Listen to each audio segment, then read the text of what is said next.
Sir driving licence test కోసం వచ్చాను sir. లోపలికి వెళ్ళి టెస్ట్ రాసి వచ్చి సార్ టెస్ట్ పాస్ సార్. మంచి ఫాస్ట్గా ఉన్నావు అబ్బాయి. అదిగో అక్కడికి వెళ్ళి బైక్ పైన 8 కొట్టుకొని రా. ఇప్పుడున్న స్పీడ్కి 80 కొట్టేస్తాను సార్. 8 కొట్టేసా. మరి నా డ్రైవింగ్ లైసెన్స్ ఇక్కడ ఇస్తారా, ఇంటికి కొరియర్ చేసేస్తారా? చేస్తారు. నువ్వు డ్రైవింగ్ టెస్ట్ ఫెయిల్. మళ్ళీ రా.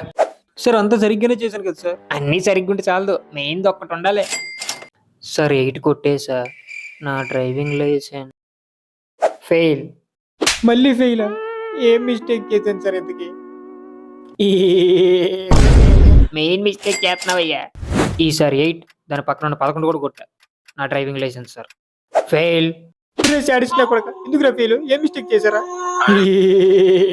చున్నీకి ఏదో మరకైనట్టు సార్.